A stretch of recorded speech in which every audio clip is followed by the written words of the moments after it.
Good morning, everybody, and thank you for joining us today. My name is Saida Bashir, and I'm the Principal Consultant of the Obesity Institute. I'm delighted to welcome you all today to our celebration of World Obesity Day and our one-year anniversary of the Institute here at Leeds Beckett University. Following on from the vision of our Vice-Chancellor, Professor Peter Slee, we established the Institute to build on the long track record of applied obesity research and to improve the lives of people living with obesity. Here at the Institute, all of our activities are informed by the voice of lived experience, and that voice is really important to us. And to support us in doing that effectively, we developed a national patient and public involvement and engagement hub called Obesity Voices. Obesity Voices is led by the wonderful Ken Clare, who will talk more about this vital work later in the event. Ken's supported by a fantastic steering committee with members of people from a lived experience background, but also of other people representing other obesity-related organisations. To mark our anniversary, we've also published our annual report today, which details our work, the work of our institute and members and partners, and the significant contribution that our Obesity Voices Hub members and steering committee make across all of our activities. And that covers research, knowledge exchange, and education and training.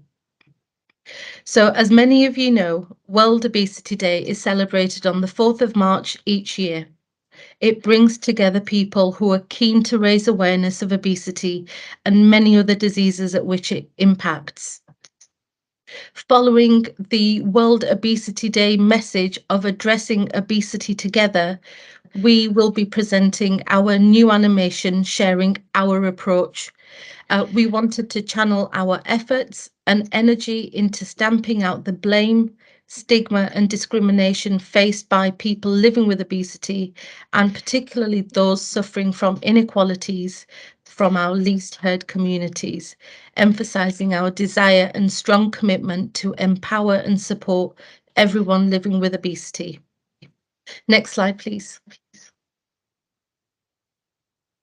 So today we will be presenting the animation video, which was developed with members of the Obesity Voices Steering Committee, and later you'll hear from our Pro-Vice-Chancellor, who will reflect on our first year of progress.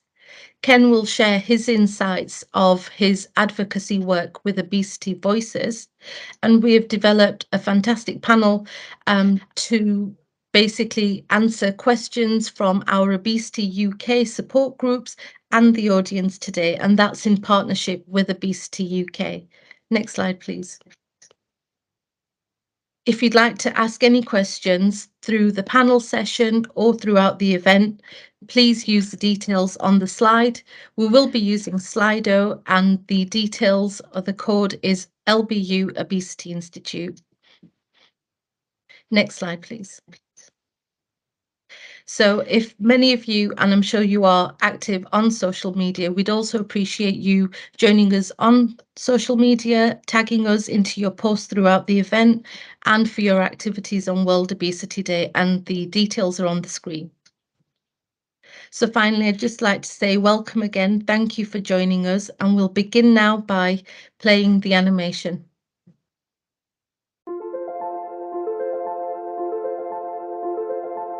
The current response and action to obesity is not working. It's time for a new approach. The Obesity Institute is working together with people living with obesity to change the way we talk and think about obesity. We need to stamp out the stigma, weight bias, and blame that is too often experienced, and provide people living with obesity the care and support they need. To achieve this, all the work we do at the Obesity Institute is person-centred, with compassion and inclusivity at our core. It is critical to understand that obesity is a chronic, complex disease, driven by many factors, such as our genes, how our bodies and brains work, and the environments we live, work, and grow up in. obesity support is required across the life course, and it is an individual and personal choice to decide when, where, and whether weight is discussed. The Obesity Institute is addressing the modern challenges of obesity, working together with a range of different organisations and people to develop tailored approaches that promote long-term health and well-being. We want everyone living with obesity to feel empowered and receive the information, treatment, and support they need. To find out more about the Obesity Institute and Obesity Voices, visit leedsbeckett.ac.uk/Obesity Institute, or follow us on our social media channels. Good morning, colleagues and guests. Thank you very much for inviting me today and sharing with you the celebration of the first anniversary of the Obesity Institute. As we heard, obesity is a complex and chronic disease that is affecting millions in the UK and billions globally. Our purpose at Leeds Beckett University is to make a positive and decisive difference to people, communities, and organizations through our research, education, and service. And I think the Obesity Institute is a really brilliant example of seeing that happening in action. There are several unique aspects to the Obesity Institute. You already heard from Saida, and you will later on hear about the fabulous work of the Obesity Voices Hub, which enables us to really foreground the voices of people with lived experience of obesity. The Obesity Institute has also established a fabulous array of community engagement initiatives and built a substantive network of partnerships. It is through this community engagement and through these partnerships that our research is becoming fresh, innovative, and is seeking to tackle this complex chronic disease in novel ways. We have a subsidiary company in the university called More Life, and through the Obesity Institute, we are really able to harness the synergies that exist between academic research, knowledge exchange, and taking this knowledge into practice and back into academia, centering this in the work that the Obesity Institute is doing is really distinguishing us from other institutions that have tried to tackle this chronic challenge. Finally, the Obesity Institute has been a real spearhead for bringing together work across the university, be that in health sciences, sports, social sciences, communication, health economics, to the arts. And this has been a really refreshing approach to bringing together our expertise to bear on what is a serious social, health, and economic challenge. Thank you for having me here today. I'm looking forward to hearing more about the work of the Obesity Institute, and I wish you all the very best. I'm going to hand over now to Ken Clare.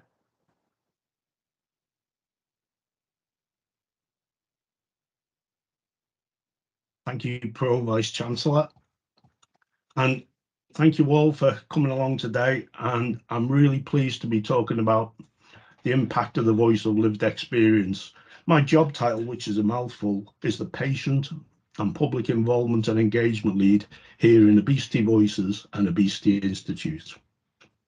I'm also the Director of Support Services for Obesity UK, and I'm proud to serve as the chair of the European Coalition for People Living with Obesity. Next slide, please. I can't talk about living with obesity without talking about my story, and I'm just going to give you a bit of an insight. I was born into a family in 1960s Liverpool where weight was a discussion topic every day of my young life. My mum was a yo-yo dieter. She was a weight range between 14 stone and 25 stone.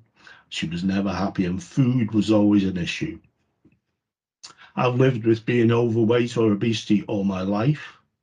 I left home at an early age to train as a nurse. Through my life, I've been able to lose weight with some great success, but then almost immediately followed by an inevitable regain. And that's a story that I see played out so many times with people I talk to. I entered Tier 3 weight management clinic in Liverpool in 1998, and I went for bariatric surgery in 2002. And I was blessed to live in Liverpool, where we had a well-developed clinic at that time. And I've been working, supporting people living with obesity in a voluntary capacity, and now what's called the advocacy space, since around 2003. Next slide, please. In the Obesity Institute, we have three sort of main areas about research, knowledge exchange, and education and training. And what's really important is that the voice of lived experience, or PPI&E, is right at the centre of everything. And what impressed me from day one is that the approach to that voice has never been tokenistic. It's never been a tick box exercise. The voice is always listened to, it's valued. And in the early days, for me, it was rewarded. And I think for everyone now who engages with obesity voices, there is an appropriate reward in line with the national guidelines. And that was a difficult piece of work that I remember looking back with Louisa at the time, getting things started and getting those systems in place. Next slide, please. We have a fantastic steering group, and I think it's been, Saeed had talked about it before, but those people are the real key to what we do. And the majority of people on that group identifies living with overweight or obesity. We've got people from the various organisations in the UK, and we're blessed to have Susie Burney, who's from the ICPO, which is the Irish Coalition, and I think that gives us a European flavour to what we do. We've got Claire, Jenny, Maggie, Bev, Johnny, and the already mentioned Susie. And we've got Hannah and Abby who are Leeds city councillors. And we've got academic representatives. And that group guide what we do. It's interesting that group, we've also come across the situation where we've seen that some of the issues discussed can be triggering for members. So we've set up a drop-in support group. Next slide, please. My first project that I was involved with was the Remission Project. And I came into this in very early sort of formation. I was introduced to Louisa Ells, Professor Louisa Ells, and together, along with a great team, we worked on the project grant. And I think that was one of the things that set the project apart. We were involved at the early stage. I've learned so much from being on that team. They're fantastic. This is some pictures of our PPI group. Some of whom are on the call today, I'm sure. We've got Beth, Claire, Gulsoon, Abby, Jenny, and Mike. And that group are awesome. They'll go through things. They've taken part in qualitative interviews. We've produced our own publication as a PPI group. And I think I put stellar, but I think we're beyond stellar. What a fantastic group of people. Next slide, please.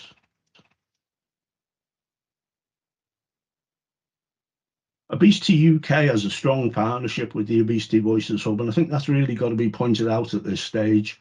And that's a two-way thing. Obesity Institute staff have brought insights to these support groups that have come along to many, but it's been a two-way process, and the Institute staff have picked up about research priorities that people with lived experience want to see explored. Two of which we'll mention. The first one is about UKRI disordered and emotional eating grant that we put forward. And that is a real factor for many people living with obesity. And also about the NIHR grant, which I'll talk about support needs of least heard communities. There's a great image, and I'd like to point out that's from the ECPL image bank, if anybody's interested in really good, high quality images to use. Next slide, please. So on Saturday, our new podcast, which was funded by the European Coalition for People Living with Obesity, will be released. And this is about a piece of work that we started in 2022, where we were working with South Asian women and the LGBTQ plus communities to co-develop tailored support and inclusive research. Hannah, I know, is going to be on the panel today. Louise is in that podcast, Halima Iqbal, Jimmy Fullen. I'm looking forward to hearing the feedback from that podcast. It will be available, as I said, via social media channels on Saturday. And the fantastic news that I am bursting with excitement about is that we were successful in getting an NIHR grant to further develop this work. And that'll be starting on the 1st of April this year. So watch this space, and Obesity UK and those communities will be further involved. Next slide, please. Obesity Voices Hub is a unique, diverse network. Prior to this, there were about 12 of us in the UK who were involved in most PPI&E projects that came up for people living with obesity. Now we've got over 260 members. That's 260. And these members, who are from a broad and diverse bench, identify the areas they're particularly interested in engaging with. It's the largest PPI&E group in the UK. Engagements can vary from a single focus group right through to a piece of work over a structured period of time. We've got people who are co-applicants in NIHR grants. And only yesterday, I spoke to 2 members who took part in a commissioning event in Yorkshire, and they were amazed how listened they were, and they felt part of the event, about the way that everything was structured to get the voice of lived experience into the discussion. And I'll be feeding that back in coming weeks. Next slide, please. We've got a lot of work to do spreading the news about Obesity Voices. We're going to further develop the hub. We're going to recruit more people to it. We're going to share the information that we've got about it. We've developed a fantastic partnership with the Association for the Study of Obesity, ASO, where we're able to offer access to the hub as a membership benefit, and there'll be more about that in the coming weeks.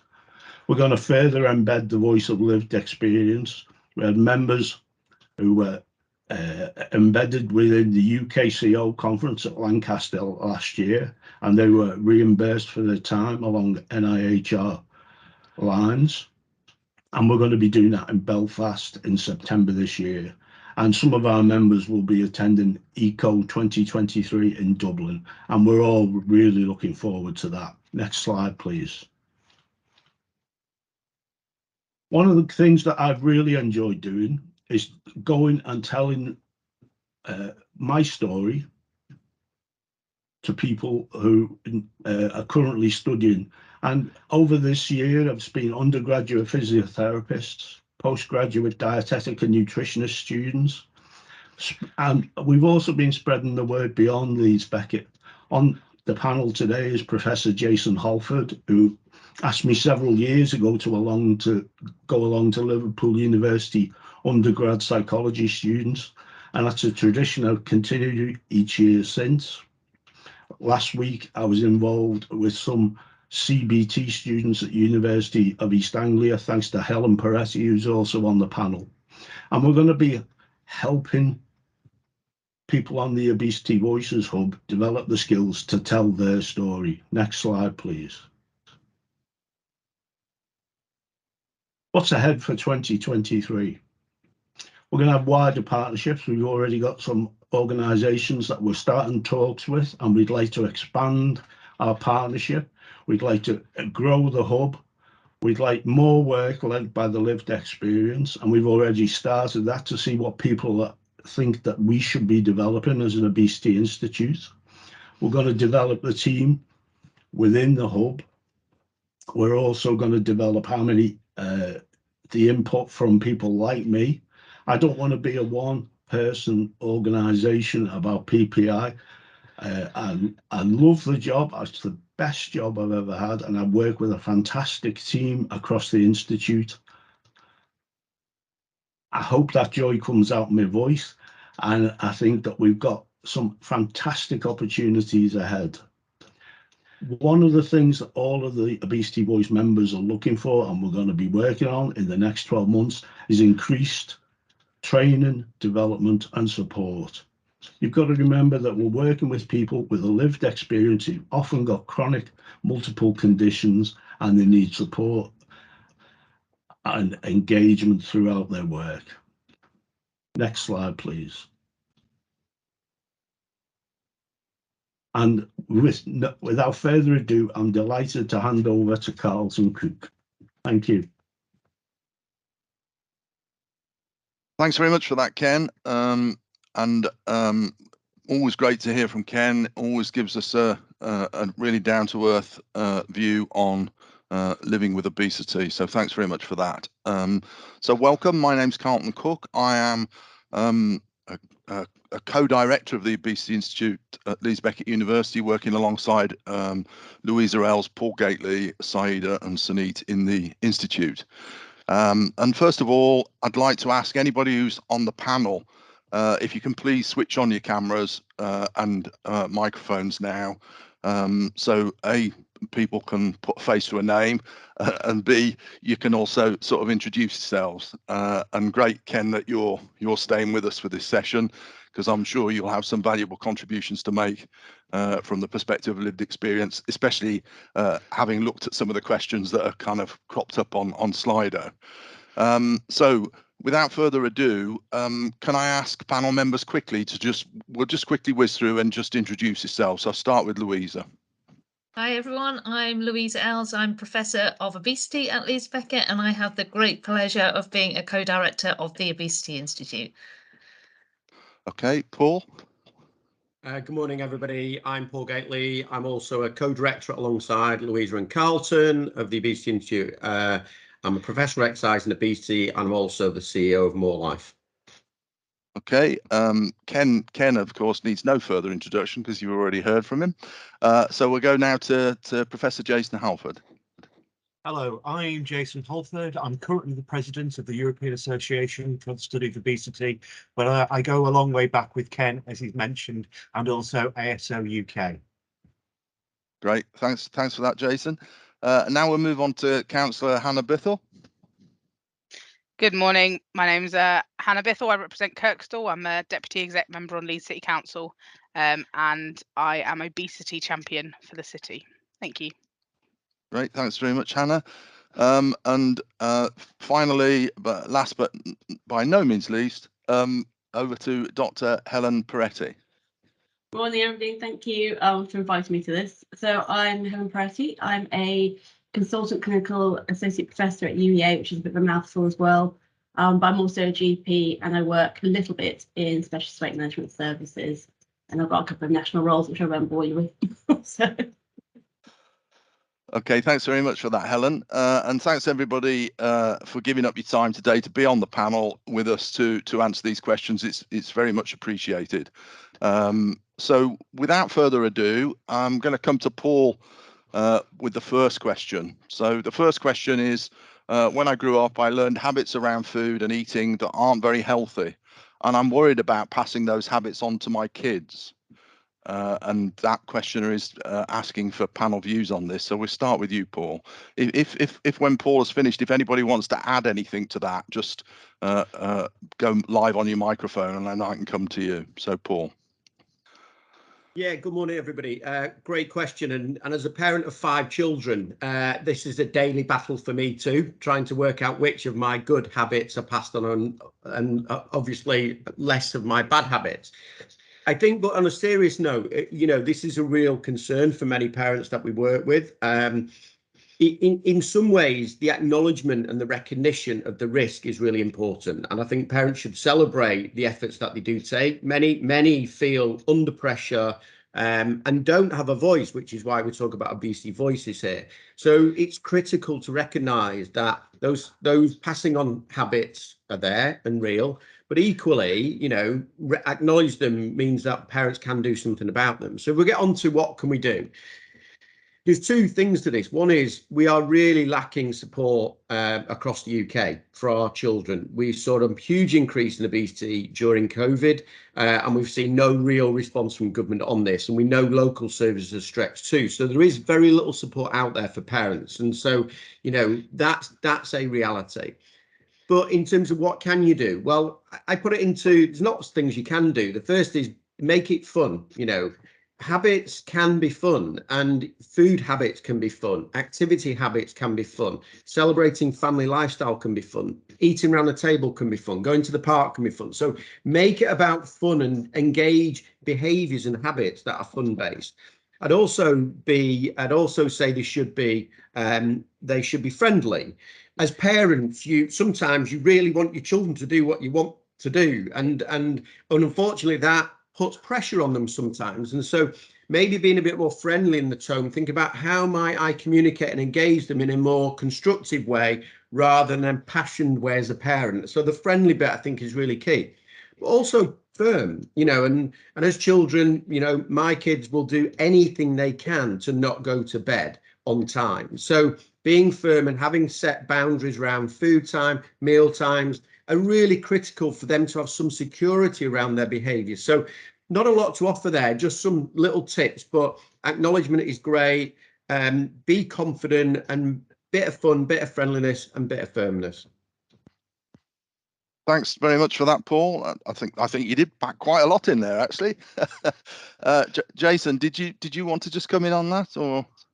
Yeah, I think as a psychologist, we know the importance of habits, and people do what they do and they continue to do what they do. So changing habits is not easy, but it can be done. And I think reframing things is a useful way of going about it. And I think you've got to look for the positive in things, and things have got to be rewarding, because if things are rewarding, they're more likely to be repeated. Great, thanks for that. Hannah, did you want to come in?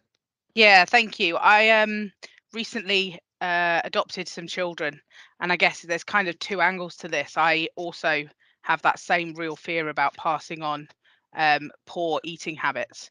I certainly use food as an emotional crutch, and also it's really socially acceptable in society to be like, oh, my kid's crying, I'll give him some chocolate, and I'm like, no, that leads to here, no.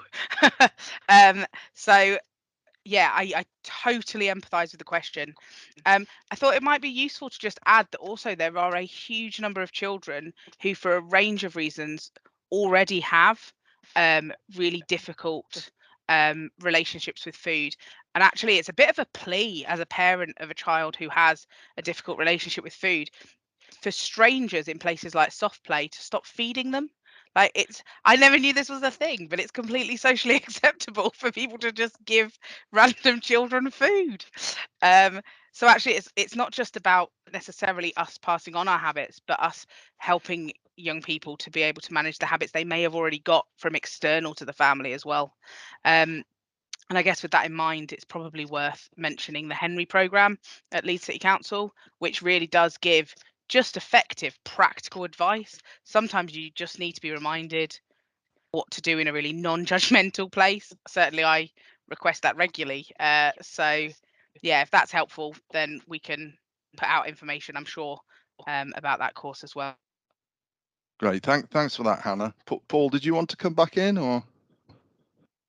No, I think colleagues answered it. I think there's some other great questions coming up, so let's listen to them. Okay, great. Thank you very much. Thanks for everybody for their contributions there. So next question we're going to take is, I've just had one pop up at the top here. Is the current tiered approach to weight management creating inequalities by having set thresholds to access help, in particular around psychological support? So Jason, do you want to start with that? I think in any healthcare system there are inequalities, unfortunately, and it's how we recognise and address them are important. I mean, one of the major problems we have with actual access is the reliance on weight as a point of access.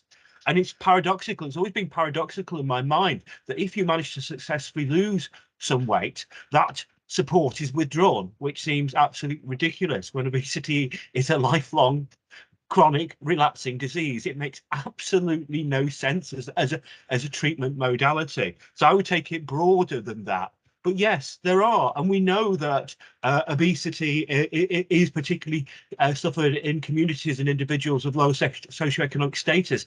But they're least likely to get access or least likely to argue the right to gain access to those services. So inequalities are baked in, and in the UK, it's particularly worse. I have seen Action Teams UK data, which we hope to publish, around how adolescents look at their living with obesity and the support that they use. And we know that healthcare doesn't figure in it at all. And that's probably because they're not engaged with healthcare. And so if they're not engaged with healthcare, they're not going to get the treatment that they need. And actually, they have a right to. Okay, thanks very much for that, Jason. Paul, I'll come to you now.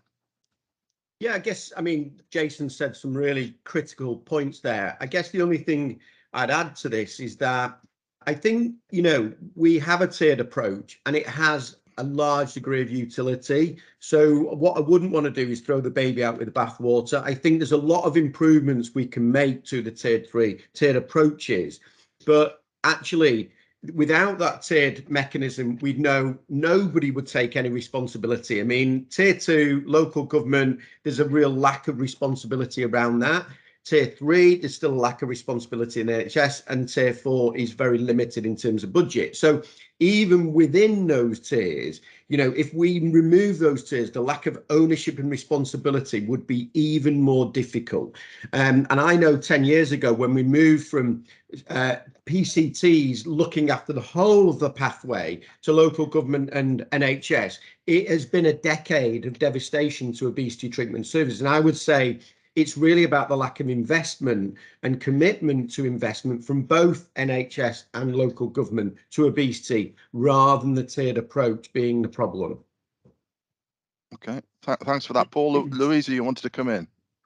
Yeah, I mean, it was just really to sort of echo some of the thoughts around inequalities, but also just being mindful of the evidence base that we're using. And often some of our sort of least heard and most underserved communities aren't involved in a lot of the research that underpins a lot of our services. So I guess it's just a plea and a bit of a shout out for the work that we're doing, really around the importance of production of new services, new interventions, to make sure that what we're doing going forward is appropriate for everybody that needs support.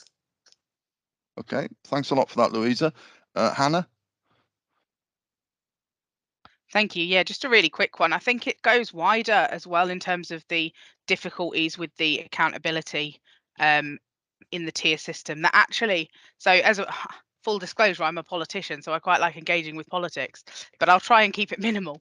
As obesity champion, I've tried to find who is in charge regionally, who is the political driver that is making sure that KPIs, key performance indicators, are met, who is making sure that there is accountability. And the answer is tumbleweed. Like, there just doesn't seem to be that accountability on a national level of driving this forward. And actually, because there's no national accountability, there's a real lack of funding coming down to local government. There's a real lack of funding coming down to the NHS for it. And actually, it's really difficult to juggle for those organisations being able to make this a major priority, much as it obviously needs to be, when there's no money for it, and the things that they do have money for, they are being accountabilitied for, or held accountable for is probably a more accurate English word. Yeah, I just thought I'd add that. Thank you. Thanks, Hannah. And Helen? I was just going to add a bit of a GP perspective around the tiers. From a GP perspective, they actually cause quite a lot of confusion. We don't have other services where you have that sort of nomenclature, where those sort of names. There's no other condition I can think of, might have forgotten one, where you have a tier 2, tier 3, tier 4. So for GPs, it makes it stand out. It's quite different, and I think people don't necessarily understand where they should refer the most appropriate person, what the different referral criteria, and it just causes confusion and makes barriers for people actually accessing the services. So I'm not saying we should get rid of it, but I think it does need looking at least changing the names, if nothing else. That's great. Thanks for that, to get a GP perspective. I think Louisa wants to just come back in there.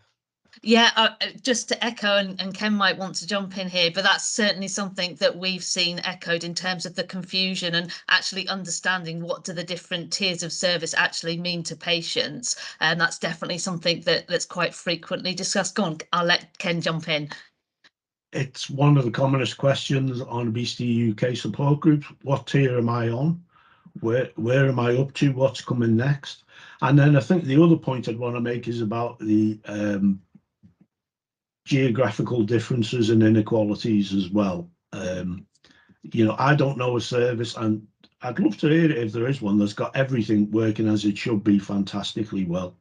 I think it's a patchy service, and we've had too many audits or stock takes of what we've got. Something's got to be done for me. Okay, thanks very much for that, Ken.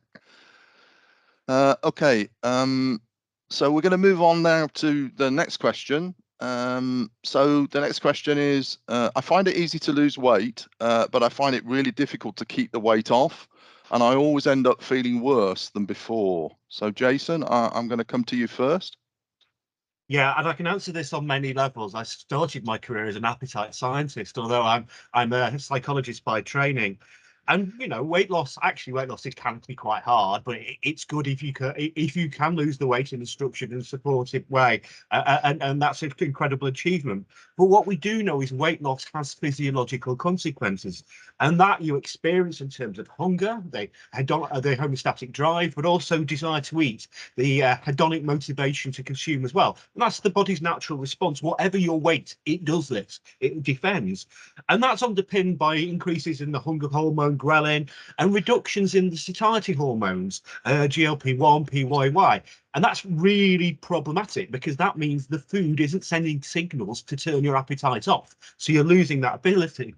And that obviously will eventually lead to weight gain. But there is a more psychological level we should really be thinking at. We shouldn't just be reductionist about this.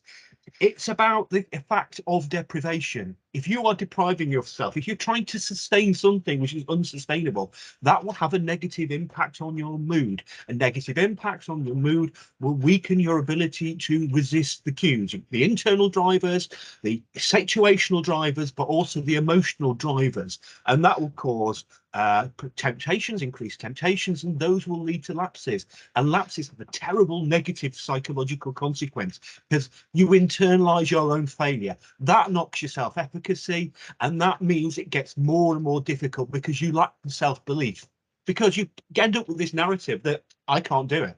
Everybody else is succeeding. Look at this. Why can't I do it? And so not understanding the biology of obesity really means there's a lot of self-blame and a lot of negativity, which means constantly undermining weight loss attempts repeatedly. Okay, thanks very much for that, Jason. Paul? Yeah, building on, I mean, Jason's just given a really sort of individual level sort of view of that. And I think in the world I work in terms of in obesity and in terms of More Life, one of my observations, thinking about a system level, is, and it builds on from the tiered conversation as well, is that actually, so for example, GPs will be paid about £10 for a referral into an obesity management service. And there was a recent tender, I won't say where it was, but they were paying £9 for a completer for a whole series of interventions to support someone to lose weight. So when we're paying £9, one can see that all the important dimensions that Jason outlined, the complexity, the psychological, the understanding of the biology, and all the other individual factors that drive obesity, are not even considered in any way, shape or form in an effective obesity intervention. And therefore, why would we be surprised that it won't work? You know, if we were paying small amounts of money to achieve something very complex, it is not unsurprising. And I would be saying that that is a real fault and an issue of safety within the system, but it is still out there. And I think Louise is right that there is evidence, but actually we need much more co-produced evidence to be able to create much better intervention programs that are really well considered as much more likely to be effective. Okay, thanks for that, Paul. Helen? I was just going to add in from what Jason was saying, is this is one of the things that I always make sure I discuss with patients when I first see them, when it comes to this as general practice and also in specialist weight management, because having a discussion around this makes such a difference to your consultation. And actually, if you explain this to people, that you can almost see a weight lifting off their shoulder, and actually then people are actually much more open to having a discussion about how we might be able to help them and maybe taking up, an option of treatment as well. So I think it's an incredibly important thing to actually spread the word, really, I suppose, and educate both my colleagues and also patients I see. Thanks for that. Louisa? Yeah, I mean, I was just going to chip in, just reflecting on what Jason said earlier, the importance of acknowledging obesity as a chronic relapsing disease. I always make the analogy to, if somebody was in chronic pain with arthritis and were given pain medications, you wouldn't take their pain medications away after 12 weeks and expect them to be cured. Yet we kind of expect the same with somebody living with obesity, which is equally as chronic and relapsing. So I guess it's just being mindful and treating obesity in the disease that it actually is. Okay, thanks for that, Louisa. So going to move on now to, it's a bit of a related question, and I'm going to come to you first, Helen, but I'll just read the question out first.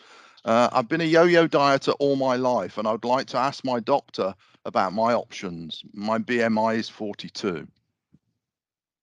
This is very much related to what we've just been talking about, as you know. Yeah. So the first thing I would say is totally encourage you to go and speak to your doctor. And I think we know that, again, from the Action IO studies, we know that people actually don't go and ask for help. It can take years and years if people do so please do. As we've already discussed, yo-yo dieting, which I hate the phrase actually, but anyway, losing weight and regaining is the most common experience. It is what most people experience, and I think it's really important to explain that to people. I also think it's really important that when that discussion with the doctor happens, that's acknowledged, and then the treatment options that are discussed, take that into account. And if you're somebody who's been sent to one of the commercial weight management programs or a local authority-based tier 2 several times, it's probably not appropriate to send you back there. You need something more individual, more intensive, particularly if your BMI is around 42, at that sort of level of BMI. There are actually more options for you. There's some of the new pharmacotherapy, there's things like bariatric surgery. So all those sorts of things should be in the discussion, and I would hope they would be. I am, however, aware that, as a GP, our clinical training is not, sure how do I put this? There's not very much when it comes to nutrition and obesity, and there's a real need there to improve that. So you might experience GPs who actually don't know about the different options available. If you're in that sort of situation, there are some really good resources out there you can signpost GP to. So our CGP, which is the Royal College of General Practitioners, now have an obesity hub with some really good webinars. There's the organisation that Jason is currently president of, EASO, that have some great resources, infographics, videos, loads of information, and other organisations involved with like Obesity Empowerment Network and BOMS. Again, there's resources there for GPs, and more coming out. Actually, there's quite a lot going on. So I'd encourage you to ask them to look at that. And it's also, I suppose, to a certain degree, you may need to take it into your own hands and try and help your GP help you, which isn't how it necessarily should be, but it kind of is the situation at the moment, and hopefully it will improve with time. Great, thanks a lot, Helen. Was there anybody who wanted to come in on that, or are we? No? Okay, so thanks very much for that. Very good advice and guidance in response to that question.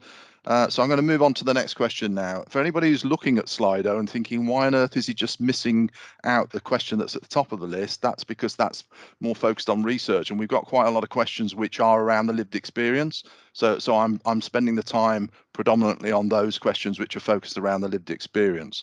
So next question I'm going to take is, for years I've been an emotional eater, but you never get support for that, and it's been my biggest struggle, but I haven't had much help. What are the panel's thoughts on this? I'm going to come to Louisa first on this. Thanks, Carlton. This is an area I am hugely passionate about.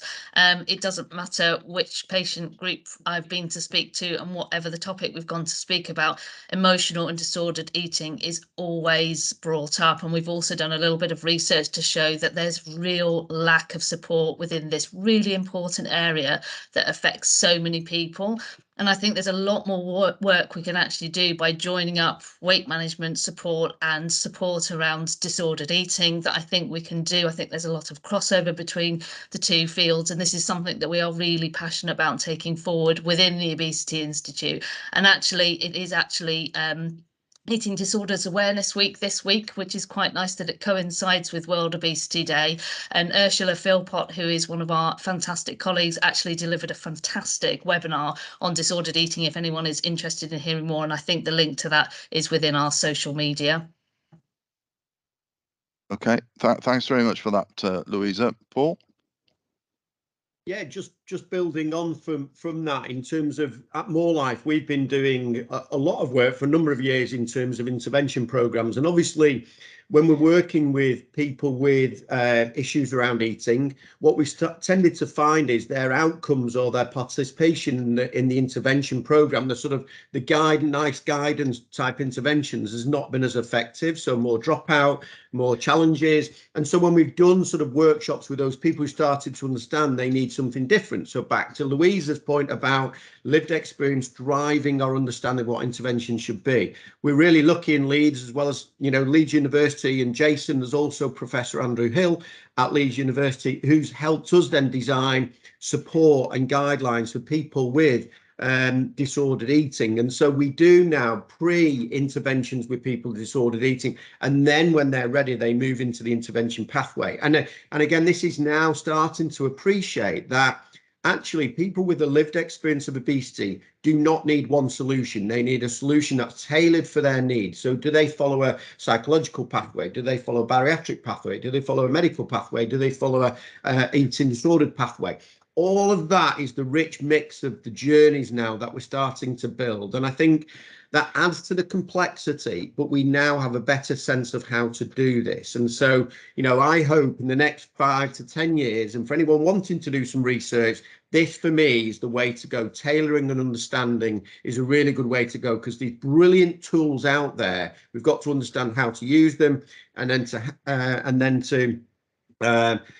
to other points, we've got to get investment into these areas to help people with a lived experience of obesity. Thanks for that, Paul. Hannah, you wanted to come in? Thanks very much. Yeah, this really plays into my lived experience as well. I definitely really identify with disordered eating, emotional eating. I have tendencies toward food addiction, and all of these things are really under researched to the point where some actually deny even their existence. And from a sort of a policy and a practical how we organise weight management, if we haven't got the research there, people don't then put it into how we treat. So I'll use the example of alcoholism. That is firmly rooted in society as something that is real. And therefore there are organised 12-step organisations like Alcoholics Anonymous, which GPs will relatively routinely suggest, and a range of addiction programs that are not 12-step related that can be routinely suggested. Similar exists for food addiction as well, but no mention of it in the healthcare system. And a lot of our addiction programs do not have a food element in. So we have Forward Leeds in Leeds, and it does amazing work. And I mean, I might be corrected, but I don't think that it has a food element in it. I will now go and check that though. And I'm sure others will be checking as well, Hannah. So I'll come to Ken next. Thanks, Carlton. And I think that whenever we get a group of people with lived experience of obesity together and we start talking, the things that always come out are about disordered and emotional eating, about previous trauma, and about needing psychological support. And they're very common themes that just keep coming back and back and back.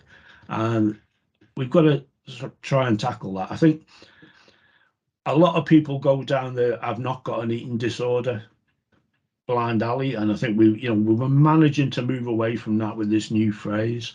And I agree with Hannah that there are other options available, and I think OA is something that we discuss quite openly on Obesity UK. It's not for everyone, but for the people it works for, it's great, and we will encourage that. Okay, thanks, Ken. Jason? I think just to add to everything that's said, and I think the lived experience piece, which we've just heard, is really, really important here.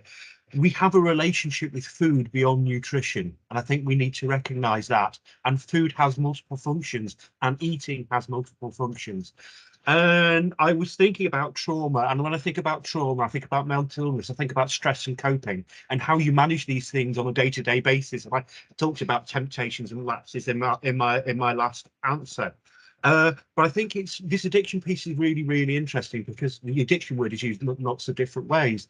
But what we do notice is, perhaps, like Ken and others have mentioned, when we treat obesity, we expect everything to be resolved, not thinking about what is happening, the milieu of things. And one thing that always sticks in my mind, I've done a little bit of research, is how people have undergone bariatric surgery. Their surgery might prevent them from using food as that coping mechanism, as that way of getting through. And so often things like alcoholism or gambling or other things come in, because it's addressing on an underlying issues which treatment is just not addressing. It's just dealing with the physiology and then ignoring the individual. And this is why an individualized approach, taking into account that person's history as well as their lived experience and listening to that history, is really, really critical. Thanks for that, Jason. Very, very, very important point you made there, in terms of that kind of a holistic view for the individual, so you can better understand the way forward for that person. So I'm going to take another question now. And I'm going to come to Louisa to start with on this one. For many years, I've lived with chronic pain, and I'm sure it's linked to my weight. Does the panel have any thoughts on that, Louisa? That's a really good question. And actually, I had a fantastic PhD student several years ago that did some really interesting work in this field, and I can definitely share links to her papers in our social media afterwards. But she found that people who are living with chronic pain were often fearful of doing physical activity because they didn't want to do any further damage. And as we've just been discussing, a lot of people would return to food as an emotional coping strategy because they were living in such pain. But obviously this relationship can be bi-directional, so that weight gain can lead to pain, and pain can then further exacerbate weight gain, and you get into this vicious cycle. I therefore think it's really, really important that anyone that's living with obesity and chronic pain receives advice around safe activities and also adequate pain management. And this is an area we're particularly interested in. So we're doing a sub-study as part of our evaluation of the NHS low-calorie diet programme to look specifically at the patient journey in those that are living with osteoarthritis, obesity and type 2 diabetes, to look specifically at that relationship, because it is so important. Helen, I don't know whether you want to come in from a GP's perspective in terms of pain management and activity recommendations. Obviously, pain is something we very commonly see in general practice of various types and causes. So it's a very common issue. And I think, actually, generally speaking, it's a very difficult issue to manage because it's so personal, and what is pain to one person is very different to another person. Obviously, there's a huge psychological overlay there as well with how you interpret those pain signals, which then links onto mood, which we then know is associated with obesity. So you can see how the whole thing happens. And I think certainly people being concerned about damaging themselves and injuring themselves if they're already in pain, or if they're carrying extra weight, is a real concern. The specialist weight management program where I work, we're actually really lucky that we have some specialist equipment, so physical activity equipment for people with larger BMIs, and we have an exercise specialist as well. And people are usually really keen to see her and really benefit from that. I don't know how common that is across the country. You've probably got a far better idea than I do. I get the impression it's probably not particularly common, but I think we probably do need more of that, and maybe more physiotherapists and other allied health professionals who have particular training of working with people with higher BMIs and living with obesity, and dealing with all the issues that come with that, as well as psychological issues, as well as the physical ones. Okay, thanks very much for that. Hannah, do you want to make a quick comment, and then I'll come to Louisa for a final comment, because we are running out of time, so I need to hand back. But Hannah, if you just wanted to make a quick point. Yeah, thank you. It's sort of a two-part, but it will be quick. I think there's also an issue that probably needs raising around when you go to a GP living with obesity. Often the pain is blamed on the obesity, which kind of therefore stands in the way of you getting that pain management. And also around injury, I think there's work to be done, and we're doing it here in Leeds around our active gym type exercise places and making them more effective at providing exercises, rather than going to an exercise class and being told, oh, if you can't do it, then try this. Like, actually making it so that it is accessible for people is something that I'm really passionate about doing, and I think that would then also play into that pain management and chronic pain side of things. Thank you. Great. No, good points. Thank you. Louisa, just quick comment from yourself to wrap up. Well, it's just really a quick summary, really. Just everything we've been speaking about really just points towards that, the importance of taking that person-centered approach. To me, effective weight management is about having a large toolbox of a range of different tools, interventions, and tailoring, taking out of that toolbox the tools that an individual needs to support them on their weight management journey. So yes, so I will pass you over to Saida, because I see she's popped up and ready to go. Just before we do that, I just wanted to thank all the people who've asked questions, and apologise to John and to Mick, who've posted questions we can't answer. Any of the questions the panel hasn't had chance to answer, we will be providing written answers, which will be circulated next week. So we don't want to avoid any of the questions, but we will come out with written answers next week through our contacts with you on this event, and also through social media. And also, of course, in addition to thanking all the people for a great bunch of questions, a lot of them related to lived experience, which is great. I'd also like once again to thank the panel for their contributions and a great discussion. And as always the case with these things, we could have carried on for the rest of the morning, but we're not going to. So I'm going to hand you back to Saida now. Thanks. Thanks, Carlton. And again, yes, thank you to the panel and Obesity UK for supporting us with those questions and developing this session. So I'd quickly just like to remind you again of our annual report. Next slide, please. You can find that on our website, and it will give you an opportunity to delve in a little bit more in the detail of our activities and our advocacy work. I'm also really pleased to be announcing that we'll be launching this year a year of monthly seminars. Everybody across our institute, community and beyond are welcome and invited to attend those. Louisa will be kicking us off with her first seminar focusing on people at the heart of obesity research, and that will be available at the end of the month, so please do look out for that. In addition to the other exciting announcements we've had this morning, I'm also really pleased to inform you all that we have been very busy developing a new master's and ProfDoc in obesity, and that will be open to recruitment in September this year. There's also some really exciting funded PhD opportunities, and if you're interested in those, please do get in touch with us and look out for some future announcements.